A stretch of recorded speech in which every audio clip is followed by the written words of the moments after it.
কিন্তু তার নবী মায়ার নবী তিনি বললেন, ও সাহাবারা, তোমরা লাশগুলাকে এক জায়গায় তোমরা জমা করো, তাদেরকে দাফনের ব্যবস্থা করো। ইতিমধ্যে হানজালার বিবি চলে গেলেন, বলে ইয়া রাসূলুল্লাহ, ওগো দয়ার নবী, মায়ার নবী, নবী গো, আমি জানি যারা শহীদ হয়ে যায়, ওগো রাসূলুল্লাহ, তাদেরকে কোনো গোসল করানো হয় না, তাদেরকে বিনা গোসলে তাদেরকে দাফন করানো হয়। কিয়ামতের দিন তাদেরকে ওই অবস্থায় তোলা হবে গো নবী, আমি জানি।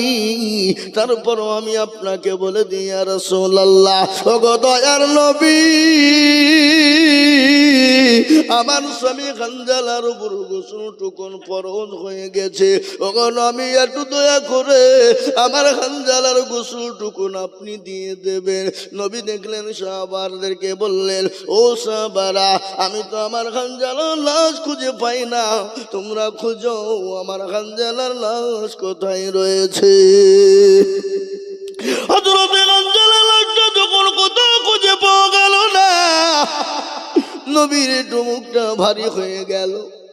আরে আমার হানজালার লাশ কি বেঈমানরা গুম করে ফেললো? না না না, হানজালার লাশ গুম করতে তো বেঈমানরা পারবে না। নবী আমার আকাশের দিকে মাথাটা উঁচু করলেন, ওপর দিকে তাকিয়ে দেখেন টুপে টুপে টুপে টুপে পানি বেরিয়ে যায়। হানজালার লাশটা নবীর সামনে যখন হাজির হয়ে গেল, আমার দয়ার নবীর চোখ দিয়ে ঝরঝর করে পানি ঝরে যায়, চোখের দুই কোণ দিয়ে গড় গড় করে নবীজির চোখে পানি। বলে, হানজালা রে, জীবনের কোনো মায়া না, জীবনের কোনো দাম না। ওরে হানজালা, নতুন বিবাহ করে সুন্দরী বিবিকে বাসর করে ফেলে দিয়ে বিবির জন্য জীবনটাও তুই রেখে রাখলি না, ইসলামের জন্য নবীর প্রেমে পর্যন্ত দিয়ে দিলি। ওরে হানজালা, আমার আল্লাহ তোর জন্য জাহান্নামের আযাব এবং কবরের আযাবটা আল্লাহ যেন তোর মাফ করে দেয়। সাহাবারা বলেন, ফিদাকা ইয়া রাসূলুল্লাহ, নবী গো, হযরত হানজালা, ওই লাশটা যদি আজকে হানজালার লাশটা না হয়, আমাদের মতো সাহাবাদের যদি লাশটা হতো, ওগো নবী, আজকে আমরা বড় ভাগ্যবান হয়ে যেতাম। নবী বললেন, সাহাবারা, ও হানজালার বিবি শোনো গো, আমার আল্লাহ হানজালাকে দুনিয়ার কোনো পানি দ্বারা গোসল দেন নাই, আমার আল্লাহ ওই হাউজ কাউসারের পানি দিয়ে আমার আল্লাহ হযরত হানজালার গোসলখানা দিয়েছে। সুবহানাল্লাহ বলুন। বিশ্ব নবী বললেন, ও সাহাবারা শোনো, আমার হানজালাকে যখন তোমরা দাফন করবা, খবরদার তার সঙ্গে কোনো রকম বেয়াদবি করবা না, খবরদার তার সঙ্গে কোনো রকম খারাপ আচরণ করবা না। ও সাহাবারা, আমার হানজালার লাশটা বড় দামি লাশ, ইমান বড় দামি ইমান। নতুন বিবাহ করে বাসর করে বিবিকে ফেলে দিয়ে জিহাদের ময়দানে চলে এসে, ও সাহাবা, আমার হানজালাকে যখন দাফন করবা, তোমরা একটু দেখে শুনে দাফন করো। হযরত হানজালার লাশটা যখন দাফন করার জন্য কবরে নিয়ে যাওয়া হলো, আমার নবী মুচকি মুচকি হাসে। হানজালাকে যখন কবরে নামানো হয়, আমার নবীর ঠোঁট দিয়ে দেখা গেল মুচকি মুচকি হাসতে শুরু করলেন। সাহাবারা বললেন, ফিদাকা ইয়া রাসূলুল্লাহ, নবী গো, ওগো দয়ার নবী, আপনি হানজালার জন্য এত মুচকি মুচকি হাসছিলেন কেন? নবী বলেন, ও সাহাবারা শোনো, আমার হানজালাকে যখন দাফনটা করা হলো, ওই জান্নাতের হুর গেলে মা ওই জান্নাতের হোরেরা আমার হানজালাকে নিয়ে টানাটানি করতেছে, আমি নিব। ও বলে আমি চাই, ওরে আমার সাহাবা, এই জন্য আমি হানজালাকে দেখে মুচকি মুচকি হেসে যায়। এ ছিল সাহাবাদের জিন্দেগি, এ ছিল সাহাবাদের জীবন। নবীর জন্য জীবন দিতে তারা প্রস্তুত। নবীকে এতটাই তারা মহব্বত করে ভালোবাসে। আর আমরা নবীর দেওয়ানা, নামাজ পড়তে যাব না। আমরা নবীর দেওয়ানা, মসজিদ চিনি না। আমরা নবীর দেওয়ানা, দুরুদ বুঝি না। কি বলছেন আপনারা বলুন, ঠিক না বেঠি? এই তো আমরা মুসলমান। সাহাবারা নিজের জীবন দিত, দ্বিধাবোধ করে না। আল্লাহ নবীর আর একটা করুণ ঘটনা আমার মনে হয়ে গেল। মোতার প্রান্তে বিশ্ব নবী তিনজন সাহাবাকে সেনাপতি তৈরি করেছিলেন। কয়জন জোরে বলুন? তিনজন। কিন্তু সেনাপতি কয়জন লাগে? একজন। তাবলীগ জামাতের আমির যারা হয়, তাবলীগ জামাতের জিম্মাদার কিন্তু একজন, কিন্তু সেনাপতির প্রয়োজন একজন। কিন্তু নবী কিন্তু সেনাপতি তৈরি করলেন তিনজন। তার মানে আপনারা বুঝে নিন, তিনজন সেনাপতি করেছে, তার মানে তিনজন আর কেউ কোনোদিন ফিরে আসবে না। তারা বুঝতে পেরে গেছে। আচ্ছা বলুন তো, এরকম ঘটনা যদি আমাদের সামনে আসে, ইসলামের জন্য জীবন দিতে হবে, যাও। বলে হ্যাঁ মৌলবি যাচ্ছে, তুই যা। কি বলছেন আপনারা বলুন, ঠিক না বেটে? বলবে না? বলবে না? বলে মৌলবীদের খাইয়ে দিয়ে কাজ না, এখন বউ বিবিকে ছেড়ে দেবো, তো খাবার ছেড়ে যাবো নাকি? অত সহজ নয়। এই বাবা, ইসলামের কাজ, দিনের কাজ কাকে বলে? গতকালকের একটা ঘটনা আমার মনে হয়ে গেল। যারা কোটি কোটি কোটি টাকার মালিক, বিবি আছে, বাচ্চা আছে, জমি জায়গা, বিবি বাচ্চা, সন্তান আদি সব আছে। কালকে আমির সাহেব বললো, গো তোমরা কারা? 1 সাল তোমরা জামাতের জন্য টাইম দিবা। মুসলমানরা আবেগ কাকে বলে, দিন কাকে বলে? 1 সাল দেওয়ার জন্য হাজারো মানুষ তৈরি হয়ে গেল। 1 সাল মানে আগামী এই যে বাবজি, এই জানুয়ারি মাসের 2 তারিখ থেকে নিয়ে আগামী জানুয়ারির 2, 3, 4, 5 পর্যন্ত 1 সালের জন্য তৈরি। কে বলে 3 সাল, কে বলে 3 সাল, কেউ বলে 1 বছর, কেউ বলে 1 সাল 1 চিল্লা দিব, কেউ বলে 3 চিল্লা দিব, কেউ বলে 1 সাল চিল্লা দিব। এটা হলো মুসলমানদের আবেগ, দিনের আবেগ রে বাবা। এটাই হলো মুসলমান। নবী আমার 3 জন সাহাবাকে বানাইলেন। ও সাহাবারা তৈরি হয়ে যাও। ও আমার সাহাবা, ও আমার সাহাবা, যাই তুমি কোথায় খাড়া হও? যাইন খাড়া হয়ে গেলেন। বলে লাব্বাইক সাদিকা রাসূলুল্লাহ, নবী গো আমি আপনার জন্য তৈরি রয়েছি। নবী বললেন, যাইদ রে, তুমি তোমার মা বাপকে দেখা করবা না? বলে ইয়া রাসূলুল্লাহ, আমি আমার মা বাপকে দেখা করতে যাব না। আপনি আমার পিতা, আর এই ঝুপড়ির ঘরে শুয়ে আছেন আমার মা আয়েশা, ইনারা থাকলে আমার আর কাউকে প্রয়োজন হবে না। সুবহানাল্লাহ বল। দ্বিতীয় সাহাবা হযরত জাফর ইবনে আবু তালিব। জাফরকে বললেন, আমার চাচাতো ভাই জাফর ইবনে আবু তালিব, তুমি তোমার বিবি বাচ্চারে দেখা করেছ। তিনি বাড়ি চলে গেলেন, হাতে ছিল লঙ্গা তরবারি, জিহাদের ময়দানে চলে গেলেন। যাবে তোর আগে বাড়িতে গিয়ে বিবিকে দেখলেন, বিবিকে সালাম দেয়। বিবি কিন্তু কোরআন পড়তেছে, কোরআন তেলাওয়াত করে। আর আমরা বাড়ি থেকে হট করে যদি বাড়িতে ঢুকে পড়ি, বাড়িতে যে দেখি বিবি কি করছে, কথা কয় না, সিরিয়াল দেখতে ব্যস্ত। আপনাদের তো সেসব নাই, আচ্ছা? সিরিয়াল নিয়ে পাগল। স্বামী যদি মার দিকে ঘাট থেকে যদি কষ্ট করে আসে, মোবাইলটা থুয়ে দৌড়তে দৌড়তে গিয়ে 1 গ্লাস পানি দিই কি দিই না দিই, খিদমত করি, খবর নাই। আচ্ছা, ও মোবাইল নিয়ে ব্যস্ত। বলে ভাতটা খুলে খাও, পানিটা টিপে খাও, আমি সিরিয়ালটা না দেখে যাব না। ও মনে হচ্ছে কসম কেটেছে। কি বলছেন বলেন? বিবি কারে বলে? স্বামীর জন্য বিবির জানটা টাঙিয়ে রাখবে, বিবির জন্য স্বামী জানটা টাঙিয়ে রাখবে। বিবি স্বামীর মধ্যে এতটা মিল হবে, স্বামী স্ত্রীর মধ্যে যদি মহব্বত পয়দা হয়ে যায়, সে বাড়িতে কোনোদিন সন্তানের বিবাহ দিলে বউর সঙ্গে বেটার সঙ্গে কোনোদিন ঝগড়া হবে না। হবে? ওই কথা বলেন না কেন? আমার এখনকার মা বোনেরা ওই সিরিয়াল দেখে আর নিজের চরিত্রের সঙ্গে মিলায়। কি বলছেন আপনারা বলুন? হ্যাঁ, আপনাদের দিকে সামনে নাকি আচ্ছা? খুব আছে, বলবো, খালি বসে থাকেন। আজকে একেবারে কলা ছিলা করে ছিলি দিয়ে যাবো। থাকবেন তো নাকি না পালাবেন? পালায়েন না, তাহলে হবে না। একবারে শুনিয়ে দেবো, চলে যাক, 2 ঘন্টা হবে হোক নি, নাকি বলেন?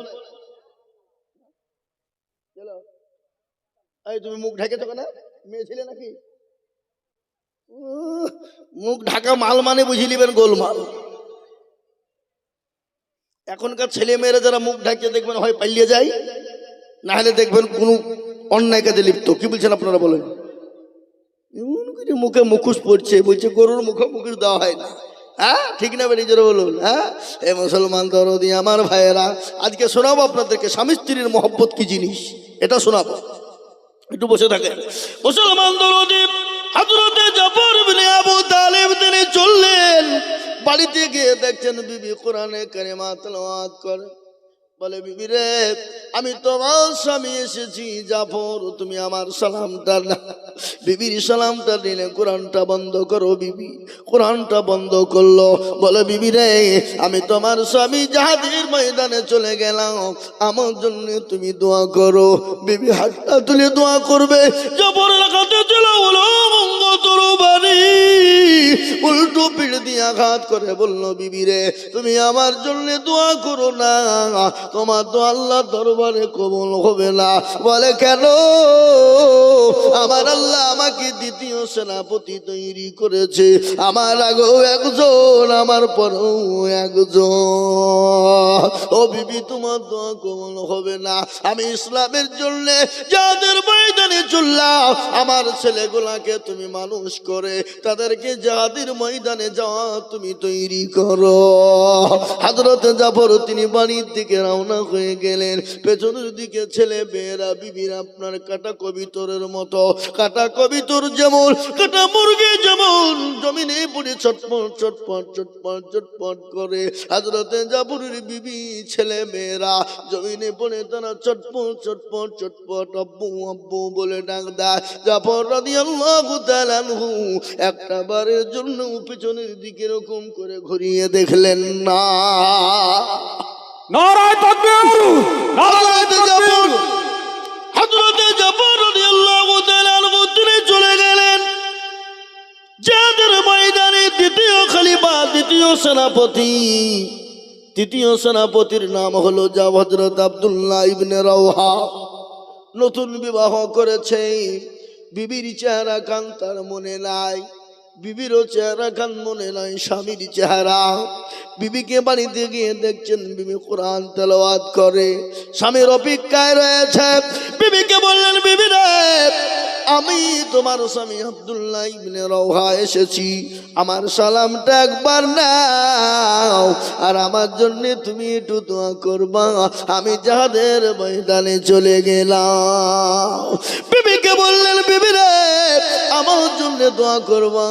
বিবি পেছন থেকে ঘরের ভিতর দিকে দাঁড়িয়ে বললেন, স্বামী গো, আমি যাতে আপনার জন্য দোয়া করবো, আপনাকে বাধা দিব না। স্বামী, আপনি জিহাদের ময়দানে যাবেন, যান, আপনি একটা বাড়ির জন্য ভিতরে আপনি ঢুকে আসুন, আমি আপনার চেহারা কান দেখবো, আপনি আমার চেহারা কান দেখবেন।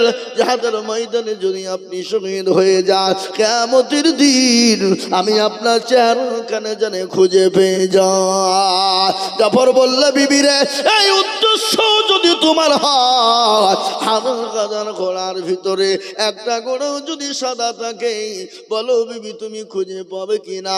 বলে, অবশ্যই আমি পাবো। বলে, বিবি রে, তুমি চিন্তা করো না, অবশ্যই তুমি আমাকে খুঁজে পেয়ে যাবে। নারায়ে তাকবীর, নারায়ে তাকবীর। কোরআন হাদিসের আলো, কোরআন সুন্নাতের আলো, ইসলামের জাফর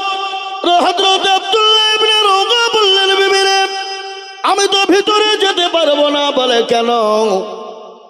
আমি যদি তোমার কাছে ভিতরে চলে যাই, তুমি আমাকে প্রেম নিবেদন করবা, আর আমি তোমার প্রেমে পাগল হয়ে যাব, আর আমি জিহাদের ময়দানে যেতে পারবো না। ও বিবি, আমি তৃতীয় সেনাপতি হিসাবে আমার নবী আমাকে নিযুক্ত করেছে রে বিবি, আমি তোমার ভিতরে ঢুকতে পারবো না। বিবি বলেন, স্বামী গো, খোদার কসম করে বলি আমি আপনাকে প্রেম নিবেদন করব না, কিন্তু স্বামী গো, মদিনার সব থেকে সুন্দরী রমণী হলাম আমি, যাকে বলা হয় জান্নাতের হুর, আমি সব থেকে সুন্দরী রমণী গো স্বামী, আপনি একটা বাড়ির জন্য ভিতরে আসুন, আমি আপনাকে কোন রকম প্রেম নিবেদন করব না। বিবিকে বললেন, বিবি রে, তুমি যতই সুন্দরী হও যাই হও না কেন, আমি আমার নবীকে কথা দিয়েছি আমি বাড়ির ভিতরে কোন রকম ঢুকতে পারবো না। কে নবীর প্রেমিক, নবীকে কতটা প্রেমিক ভালোবাসে, হাদিসের মধ্যে রাসূলুল্লাহ বললেন, আল্লাহি ওয়াল্লাহি ওয়াল্লাহি লা ইউমিনু আহাদুকুম হাত্তা কুনা হাব্বা ইলাই মিন ওয়ালিদিহি ওয়া ওয়ালাদিহি ওয়ান নাসি আজমাইন। রাসূলুল্লাহ বললেন, অতক্ষণ পর্যন্ত সে মুমিন হতে পারবে না, অতক্ষণ পর্যন্ত সে মুত্তাকিন হতে পারবে না, অতক্ষণ পর্যন্ত প্রেমিক হতে পারবে না, অতক্ষণ পর্যন্ত আল্লাহওয়ালা হতে পারবে না, অতক্ষণ পর্যন্ত দিনদার হতে পারবে না, অতক্ষণ পর্যন্ত দিনদার হতে পারবে না, আল্লাহওয়ালা হতে পারবে না, নবীর প্রেমিক হতে পারবে না, দিনওয়ালা হতে পারবে না। স্যার আমি বক্তব্য রাখছি স্টেজে, আমি বক্তব্য থেকে নেমে আপনাকে ফোন দেব। জি স্যার, জি, আমি স্টেজ থেকে নেমে আপনাকে ফোন দিচ্ছি স্যার, আমি বায়ান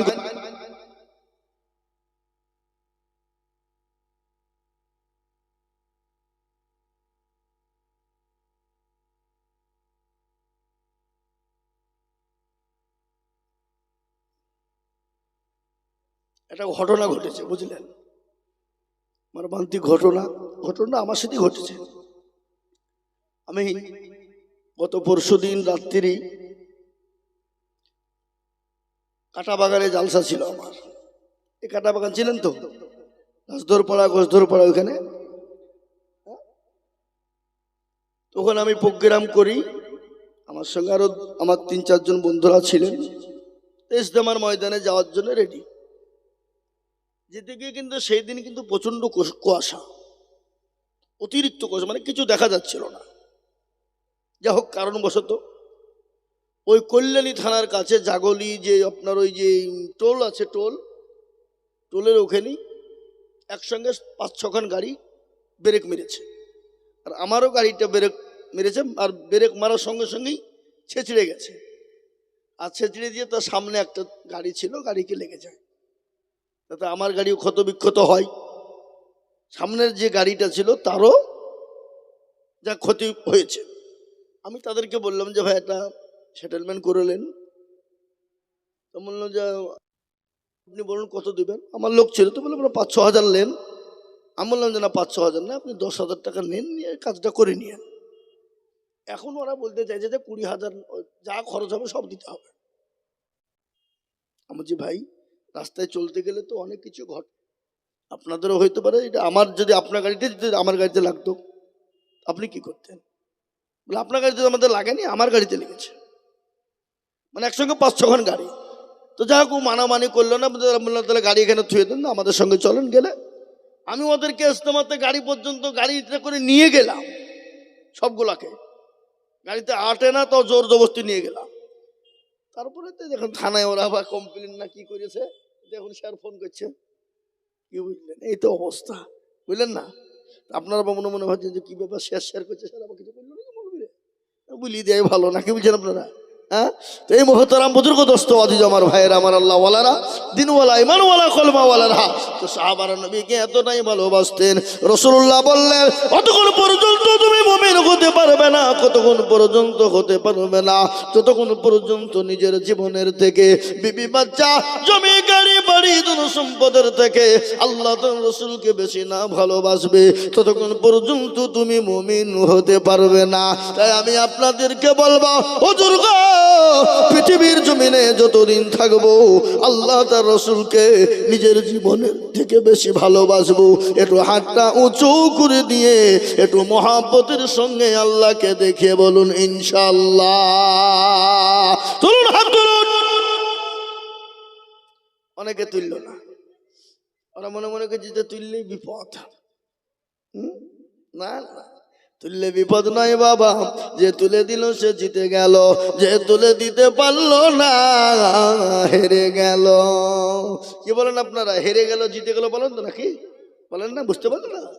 এই সরবপুরের লোক কিন্তু চালাক, বদনাই করে পানি নিয়ে গেছে মাঠে কি করতে, পায়খানা সেরে বাবা পানি খরচ করবে, দেখছে বদনা ফুটু পানি মুছে নিচে পড়ে গেছে, বলিয়া কি রে কালকে আতিদুল হক এসেছিল ঠকাতে পারলো না, আরে বদনার পানি ঠকালি, আগামী কাল কি করে ঠকাস আমি তোকে দেখবো। ও আবার বদনাগিরি পানি দিয়েছি, বলছি আজকে আগে পানি খরচ করবো তারপরে পায়খানায় যাই, দেখি কি করে ঠকাস। এ বাবা আজ ঠকলো না জিতলো, আজও ঠকলো। তো যারা হাতটা তুলে দিল তারা জিতলো, আর যারা তুলতে পারলো না তারা ঠকে গেল। তাই আর একবার হাতটা তুলে বলবো হুজুর গো, পৃথিবীর জমিনে যতদিন বেঁচে থাকবো আল্লাহ তার রসুলকে নিজের জীবনের থেকেও বেশি ভালোবাসবো। আর একবার হাতটা তুলে আমার আল্লাহকে দেখিয়ে বলুন ইনশাআল্লাহ। নারায়ে তাকবীর, নারায়ে তাকবীর, আল কোরআনের আলো। এই ভাই, এর মধ্যে তার মধ্যে এখনো কিছু লোক আধখান তুলেছে, আধখান তুলে ও মনে করছে মৌলবি দেখতে পাবে না। এ বাবা, যেটা কেউ দেখে না সেটা দেখেন কে, যেটা কেউ জানে না সেটা জানে কে, যেটা কেউ বোঝে না সেটা বোঝেন কে। সবাই বলে আমি ভালো, আমি জানি কি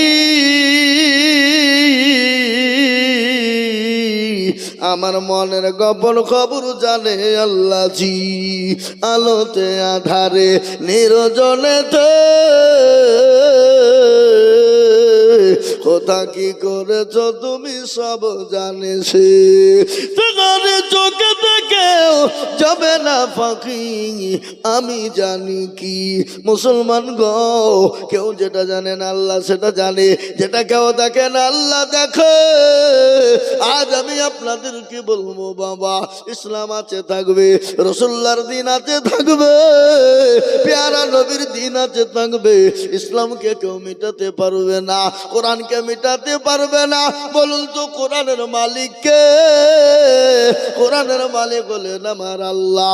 আল্লাহ নিজেই বললেন ইন্না নাহানু নাযালনা যিকরা ওয়া ইন্না লাহু লাহাফিজুন।